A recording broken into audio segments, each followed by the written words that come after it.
The night team is following our other big story. A Coast Guard helicopter based in Elizabeth City has crashed in a mountainous area near Salt Lake City, Utah. This video from the air shows the Jayhawk helicopter in pieces southeast of Salt Lake City. Amazingly, everyone on board the helo is alive. But what went wrong is still very much a mystery tonight. The night team's Brian Farrell joins us now live. And Brian, the Coasties were on their way home from working the Olympics. They were providing security, as was the crew of another Jayhawk traveling with them. Although we don't know with certainty what led to the crash, there is indication that weather played a role. At any rate, something went terribly wrong shortly after a refueling stop.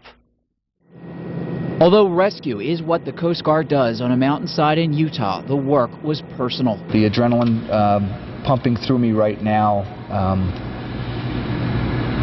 I've been there. 5 of Captain John Hardin's people went down in their MH-60T Jayhawk Wednesday morning. The crew of another helicopter from Air Station Elizabeth City, traveling with them just ahead of them, went back for the 5 after realizing they didn't clear a ridgeline.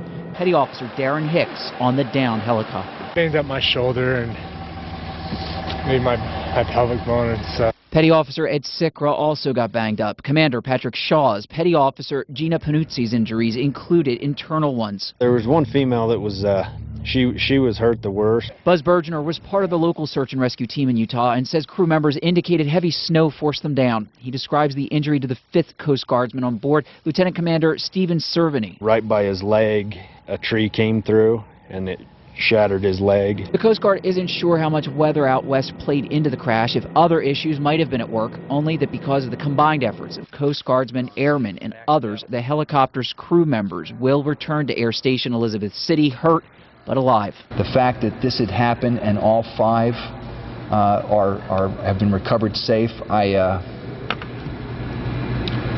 words are hard to express how I feel.